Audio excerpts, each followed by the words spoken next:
It's funny. I'm like, where's the record? And it's the biggest button on the screen. When my brain goes into thinking mode, I start to lose the common sense thing. So Ellie, welcome, welcome. Thank you. I'm so excited that you found the time. I know you have so much going on in your world, Ellie. Before we jump into it, I want to give as I do context, but it'll be a little more than usual. And Ellie, please jump in as you're listening because there's so much happening. You, the audience, thank you. But I'm gonna stop calling you the audience because now I know how to call you. You're actually the innovators, right? What's happened over the last 3 to 4 months, we began to see patterns emerge. It's been amazing CMOs and amazing CHROs and CI. There's so many folks that have joined to help clarify. And what unites us as innovators? What are we trying to do?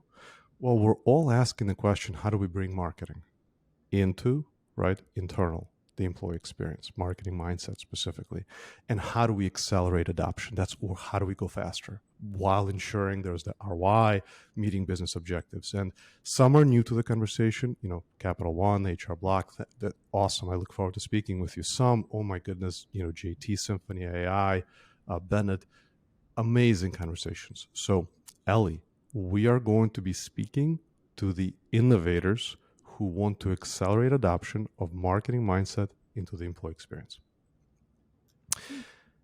And you, Hello, Ellie, innovators. sorry, please. Said hello, innovators. Hello, innovators. Hello, hello. And Ellie, like I met Ellie a few months ago, was blown away by her experiences and what she was going through at this specific moment in time with Sago that she'll introduce us. And what we're going to cover, innovators, is how to promote and improve brand experience by improving internal communications. Internal communications is appearing across every innovator conversation. That's like a step one. If you don't nail that inside the employee experience, what are you going to go after? So I want to begin by learning, Ellie, what have been the biggest influences in your career to your current point of view, because you have so much to bring into the conversation. What influenced you to get here?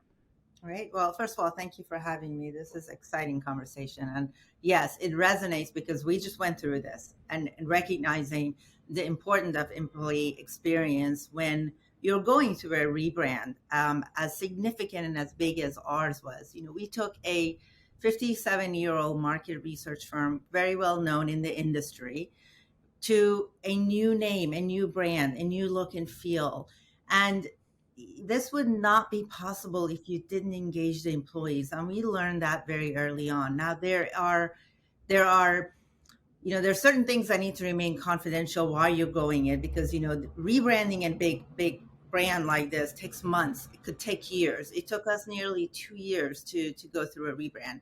So you have to understand at what point, when do you engage the employees, when do you bring them in, because you need them. You need to be there for them to be on the boat. You need them to be involved. Otherwise, when you externally launch, the message will fall flat if your employees can't talk about it, if they haven't really engaged with the brand promise, if they don't know how to communicate, and if they're not excited about it.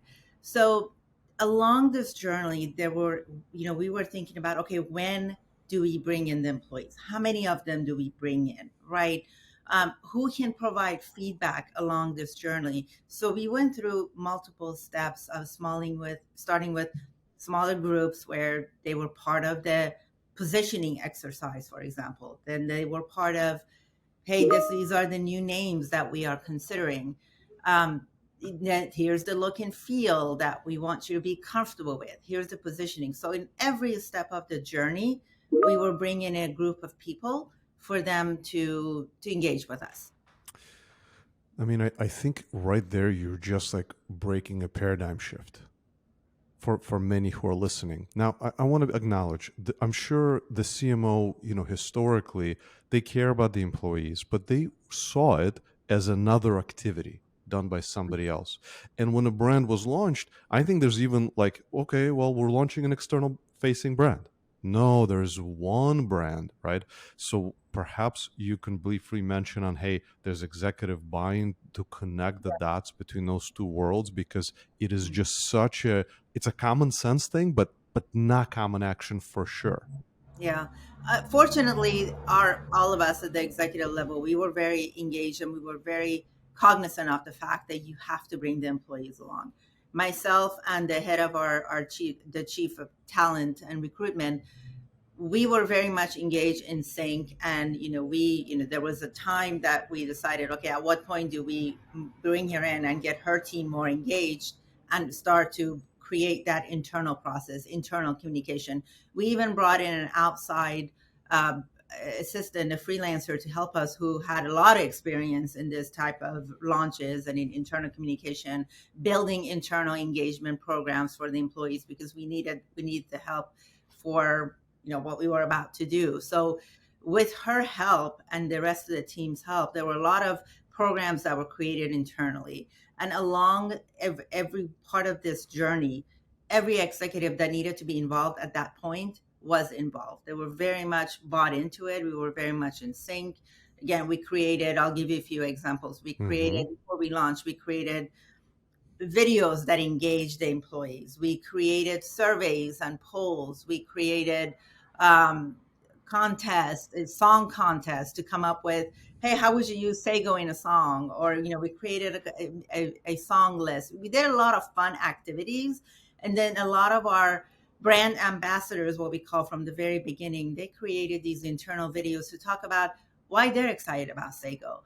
What does Sago mean to them? And we were sharing these videos every week to just bring the employees along, to not just look at me and the head of HR and other executives talk about what a great brand this is, but hear from their peers, hear from their direct managers, right? Hear from their colleagues about what is so exciting about the new adventure and the new direction we're going into. So there were a lot of activities planned along the way. We couldn't bring them 2 years in advance, but we did bring them into the fold, all the employees, about 2 months in advance.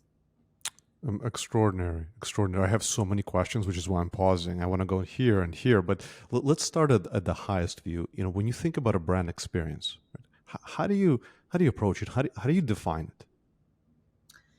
Yeah, I think one of the things is, what is the brand promise? What do we know? First of all, and that promise is not just for external clients, right? Your employees are your clients as well. Everyone is a customer. So that brand promise has to resonate internally. We have to believe in it before we can talk about it externally.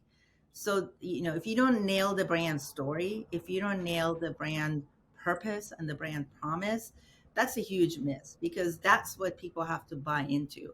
That's what you talk about. I'm not going to go out and throw a bunch of jargon about, yes, you create a brand positioning, but that's very internal for us to understand what we're trying to do. I'm not going to go out there and tell you what my brand positioning is. What is our brand promises that they're going to deliver for you and for me as an employee? When I was writing the book, The Science of Story, years ago, I encountered many executives inside organizations. Anytime we talked about brand promise or brand positioning or values, it was like, oh no, that's external. That's for our website. That's to communicate to the market. We don't. We will have a town hall. There'll be one meeting where we're going to script it perfectly, deliver it tightly, and kind of ask for feedback, but not really, because we're not gonna do anything with that feedback. And that was kind of the norm. Hey, we had the town hall, we shared it. Look at us, right? And Yeah. Ellie, what I really like is you're very like you eloquently. You're able to communicate this clearly. You're not. You're just like, look, this is the promise. We need to understand it internally as well as externally. So you and I talked about consumerization of the employee experience. I forget.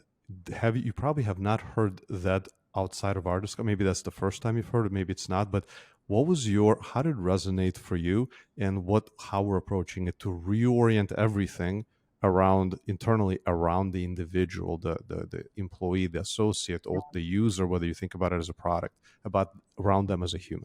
Yeah, consumerization of employee, if you really think about, break that down to consumers, right? Again, you're treating your employees as a consumer. You have your internal stakeholders, you have your external stakeholders.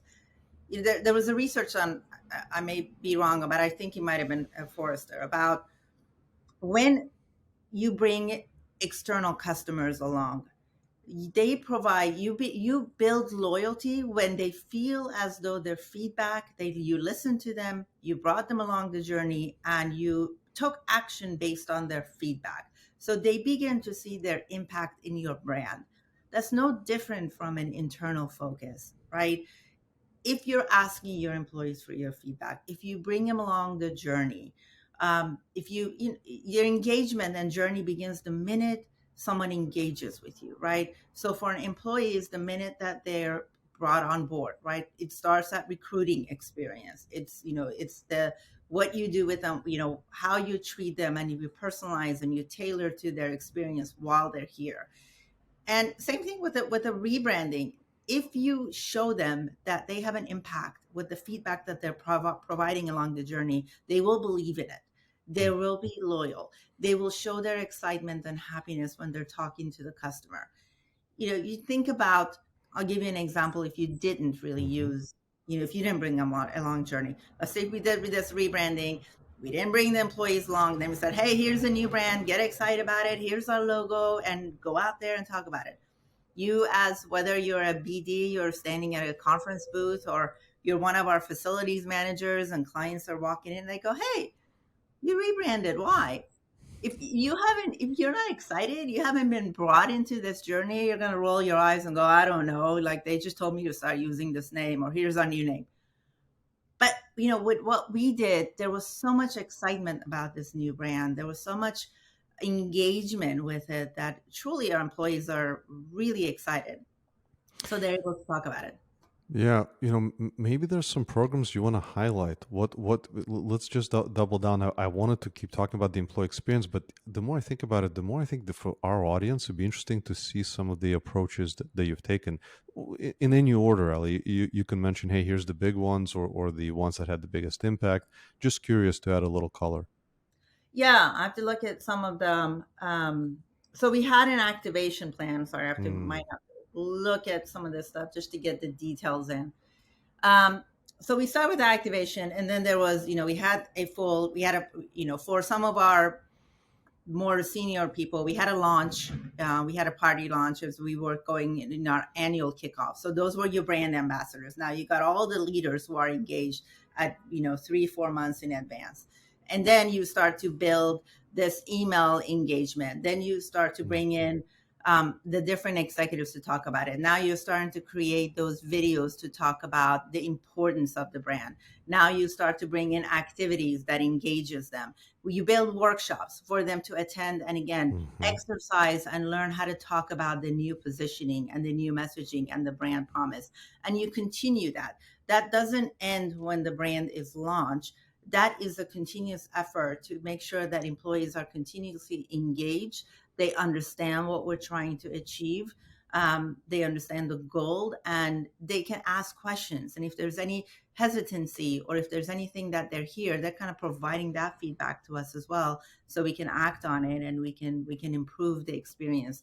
So, and we're still continuing to kind of ideate on what are other ways that we can get folks excited and keep them engaged in the new brand that we're creating. And it goes beyond the brand, right? This really taught us a lesson about what you're talking about, the consumerization of employee, the employee experience. How do we continue to see things like this, programs like this, just to get our employees more involved and help them feel more valued as a team? Totally, totally. And think about the word employee experience and just, I mean, internal communications. We briefly mentioned that's a huge element. There's onboarding, or even before that, there's recruiting, there's performance management.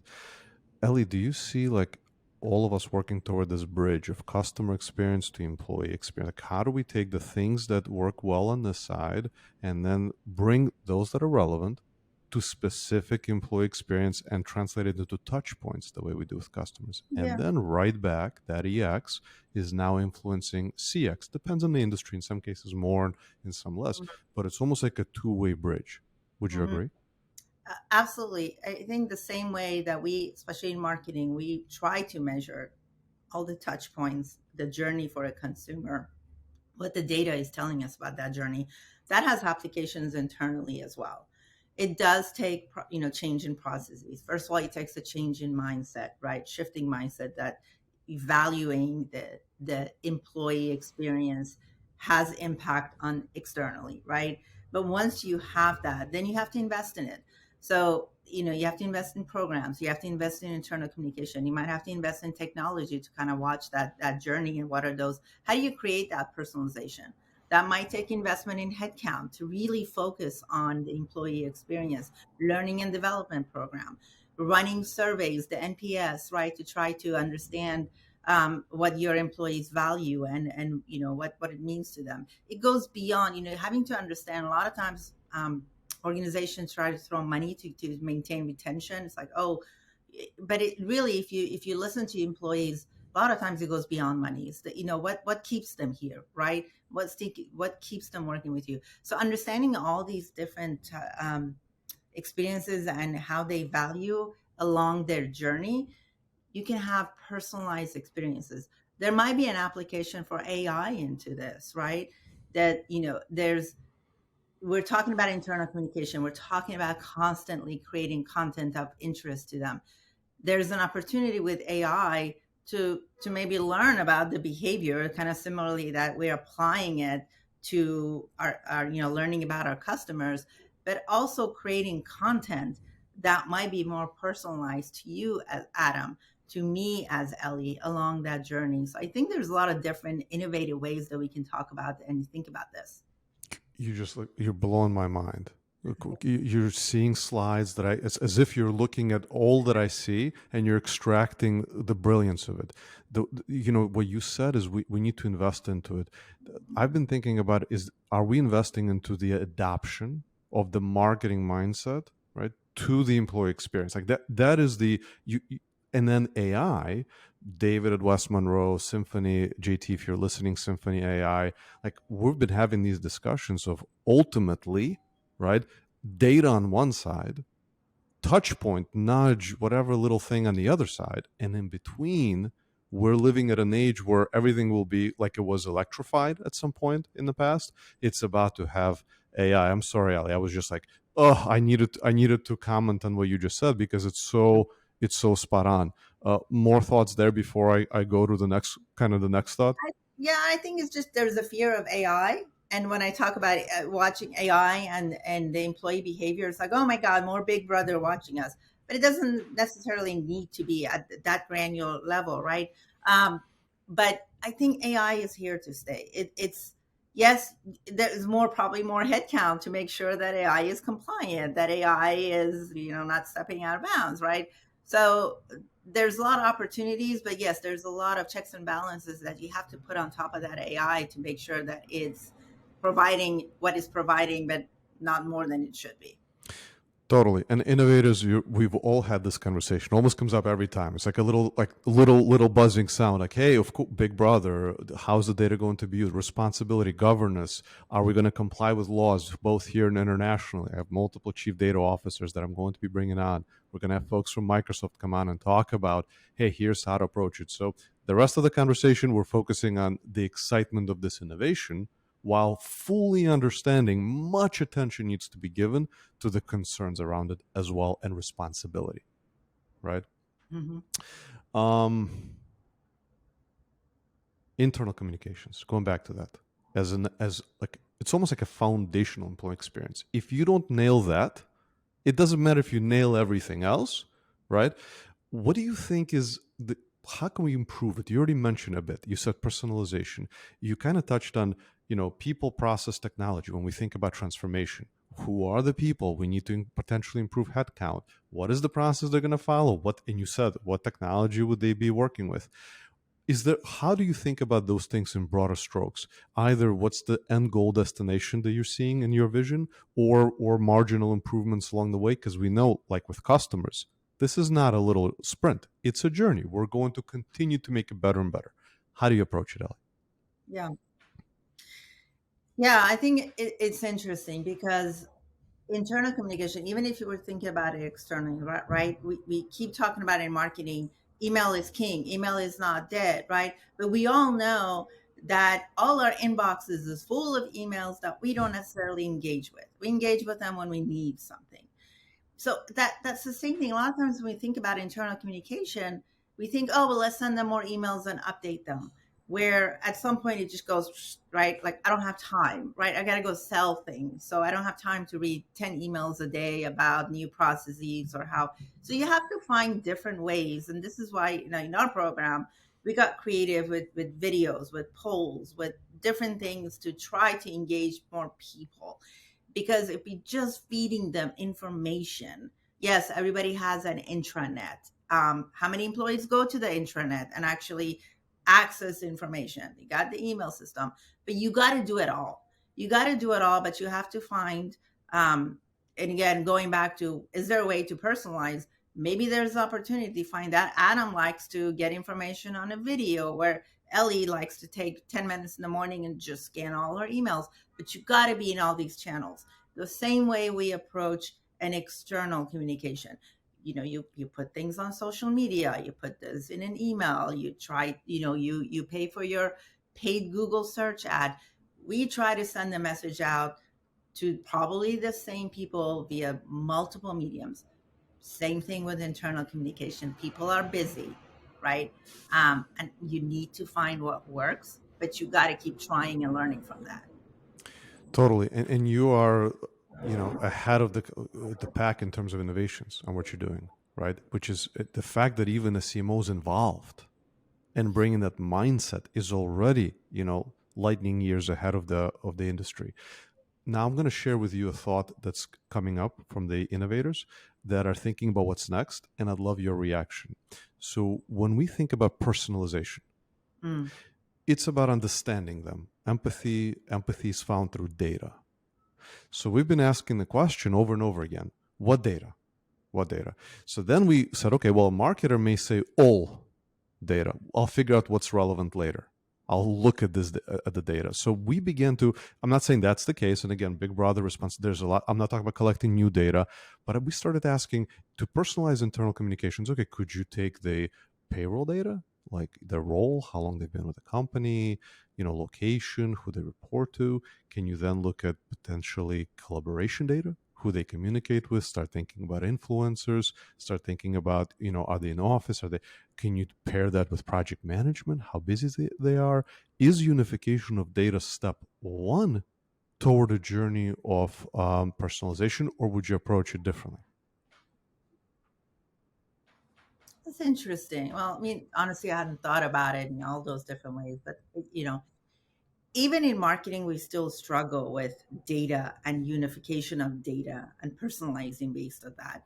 I probably said this maybe even 10, 15 years ago when we are talking about data. I said, I'm looking for that holy grail where you bring all the data and you turn it into something that makes sense to you. And that still doesn't exist, right? There's a lot of that, technologies out there trying, but really it doesn't really exist. You're still to a point, a lot of companies try to create their own BI to capture all this. But the reason for that is it doesn't really exist at that level. Same challenge will be internally as well. How do you unify all that data for it to be meaningful? And then how do you um, have somebody that understands, can analyze and interpret? There's an analyzation, there's an interpretation, and there's a recommendation. And sometimes not all those skills sit within one person. So now again, you're talking about multiple layers to try to get at that. But I'm sure there are baby steps that we can take. All that data, all that feedback exists somewhere. So I think all those things you pointed out to, very interesting to look at all that and try to understand Adam. Okay, what is Adam engaged with? How long has he been here? Yes, we can't get into a lot of the personal information, but that's no different from when we talk about a client and you don't look at some of that personal information. When Mm-hmm. you track a customer online, there's certain information that you don't capture. There's Mm-hmm. you try to understand and capture what they're willing to give you. And that's the Totally. same thing that has to apply here to Mm-hmm. make sure that they're willing to share that, knowing that you're going to take some action on that information. But there's could be a lot of opportunities if you start small, as somebody who's been here 15 years versus somebody who's been here 1 year, right? Somebody who joined you because of these aspects 15 years ago and is still here versus somebody who joined a year ago because now you have remote work. all of those things, yeah, they could build a story. All of the innovators that are working in single source of truth, Jeff, Altimetric, talking to you, and Dave, West Monroe Partners, all of our discussions, and Andre with what you're doing with Microsoft, like that's, you're so right, Ali. That's the opportunity. So that was great encouragement for the innovators that are working to solve that. Because if we can solve that, then, and the other side is the touch point, is the nudge, is something very tiny, and in between is where you now have analytics. As I may not sit with the same person. One person is running the data, maybe somebody else is evaluating, then delivering interventions or acting on this data, then measuring impact, right? And that's where I kind of wanted to go next, is thinking about resources. You already mentioned it. You were like, what if we, at some point invest more into that? Could you jump a little further out? Like, what do you think ideally? Is this like a marketing team? Similar skill sets, similar capabilities? Where would we end up? Or how would you, in broader strokes, how would you think Yeah, about this internal team, and where would they report to? And yeah. probably dotted line to other areas. Yeah, it's interesting because I've been watching and reading this conversation going around, should marketing and HR be the same team reporting up to the same person? I'm not on that boat. The same Mhm. way I don't think that marketing and sales should sit, because these are huge areas with big focuses. And if you try to combine them, one will give to the other, right? So, but this, employee experience very much sits in the middle of HR and marketing. So wherever it sits, I think there has to be a huge collaboration. Otherwise, it doesn't work. HR has to focus on a lot of compliance and benefits and recruiting, and there's a lot that happens there that me as a CMO don't even want to touch on, right? It's like, no. But when you talk about a brand experience, that's where marketing has expertise. That, so if you talk about a single headcount, let's say employee brand experience or employee experience, I can make the case for where it would sit. But yeah, it makes sense that maybe it sits in marketing with a dotted line to HR. When you're talking about adding multiple headcounts, um, again, you can argue that if you're talking about analytics of it, you're talking about the experience of it, all of those can sit within marketing with the dotted line to HR. But again, wherever it sits, I think that particular piece creates that huge need for collaboration between the two, because otherwise it fails. Internal communication is another role that a lot of, depending on the organization, can sit within marketing, can sit within HR. It depends on who has more resources, right? But even for us, it doesn't sit within my team, but it's a huge collaboration when there are things that marketing can help. Um, so I don't have an answer of where that team, I think it depends on the organization, but my point is that you should never combine HR and marketing thinking only of the employee experience. You actually inspired the best performing short that I've done, and I only started shorts a couple of weeks ago, and it's not a lot. We received, I think it's 700 views, so it's a small, small audience. But when you and I had this debate combining marketing and you had kind of as a passionate of a response as you just did, I started digging further and thinking more and reading more and bringing this up to more guests. And then I found a quote that said, "Hey, what's the difference between sales and marketing?" Because you, at that time, you told me, you said, "Adam, we fought hard. Your marketing is a function of its own." And I remember that conversation. I was going over the notes. And the difference between sales and marketing is that sales owns the relationship, but marketing owns the message, was the quote. And I thought it was interesting. And that's the short I did, to then say, what is the difference between marketing and HR? Right? If we apply that same logic, we're not combining them. I've come around, Ellie. There's no combining. I totally agree. But if we say HR owns the relationship and marketing owns the message, Hmm. and the message is both internal and external, is owned by one entity, leading to one brand, maybe we got something. What do you think? I like that. I think that makes sense. I like it. So let's go back to the team that we're talking about, that sits in between. And by the way, Dan Banfield, there's a number of folks that I've talked to that already started down this path. They call it either employee experience, employee value proposition, Michelle Wax. So we've got a few that we're monitoring. First hire, second, like let's go a little further. Do we think there's an analytics piece, a content piece, and creative piece? Is there a technology, someone who's sitting on top of integrations and how this data flows? Broad stroke, and then do we at that point bring in the CTO or the CIO into the conversation and say, hey, the way you're supporting us in marketing externally, we'd like the same, please, for internal audiences. Yeah. With me, Ellie?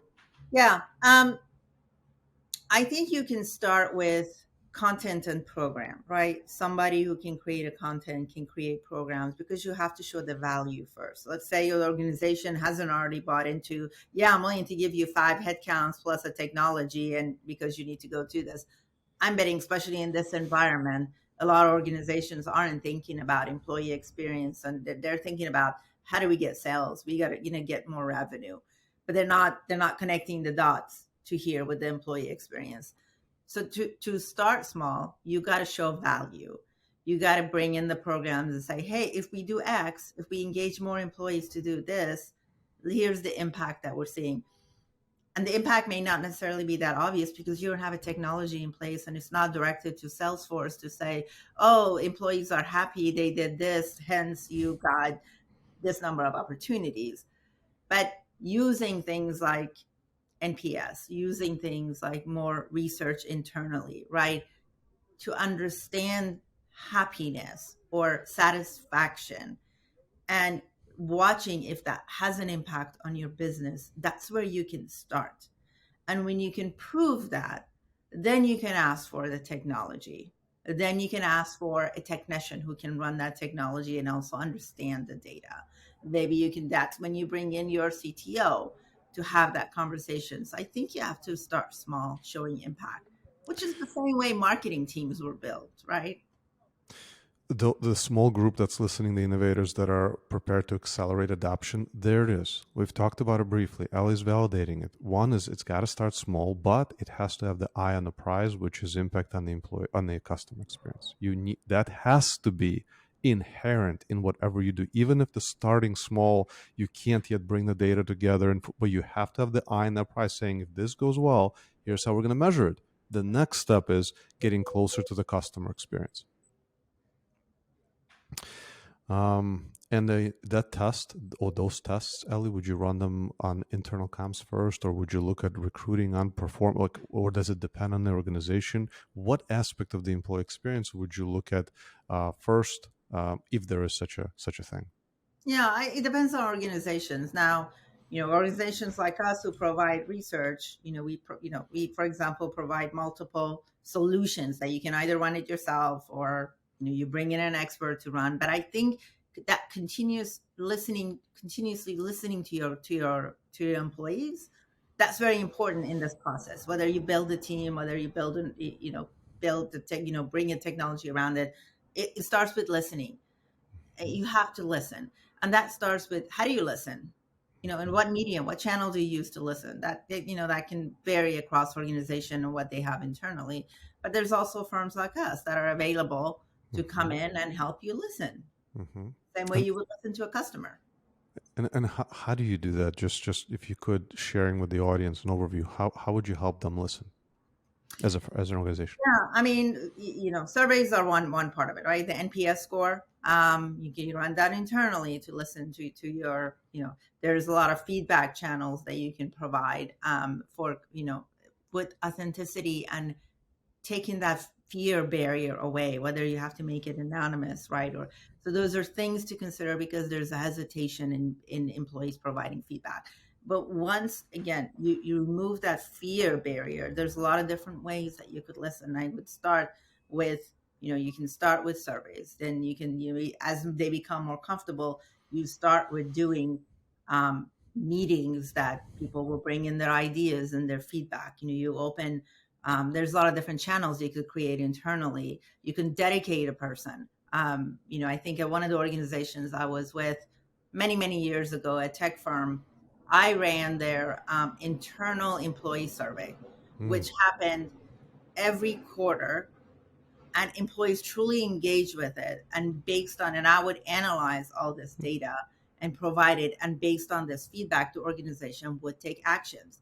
Um, or share feedback. Here's what we're hearing. Here's what we can or cannot do based on your feedback.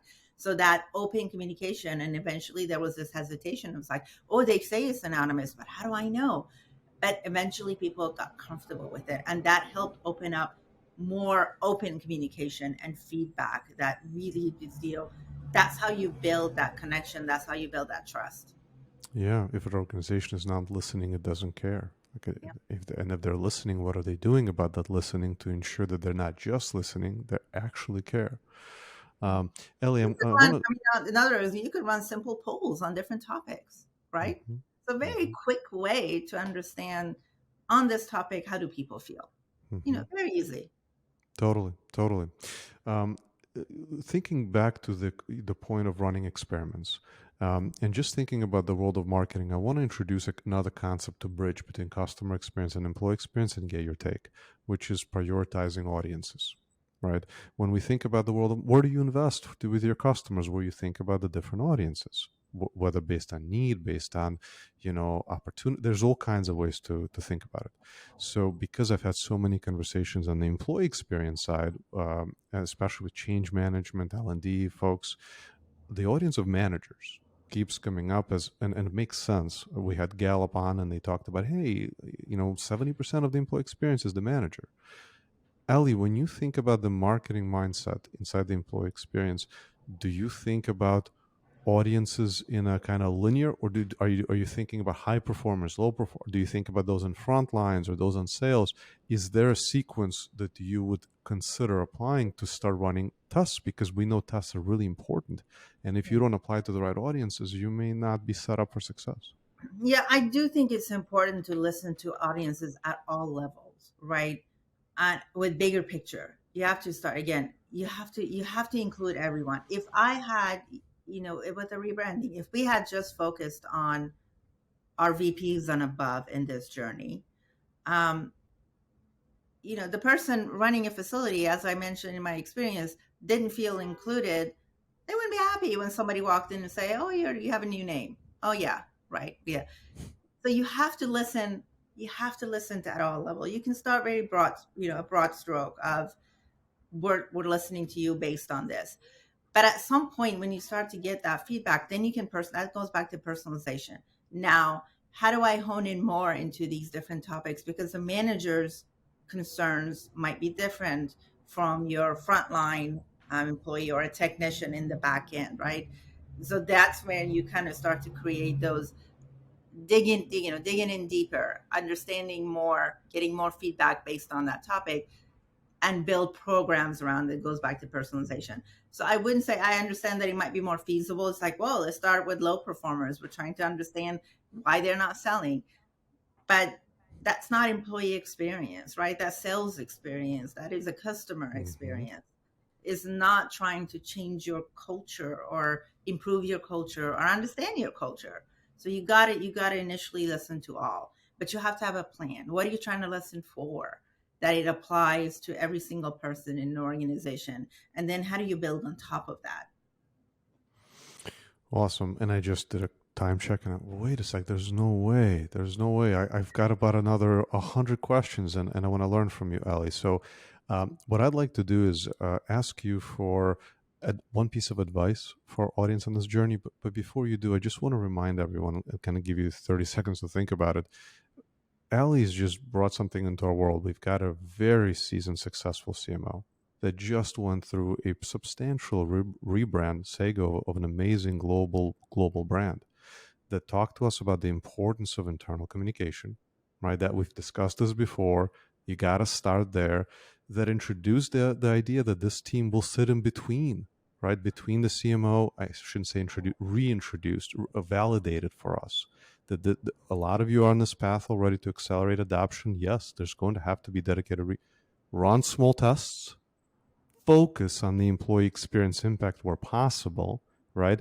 And we did venture a little bit of the conversation toward data, unification with responsibility, and all of the disclaimers that are important. But data is something those of you who are looking to solve are solving. You're on the right path.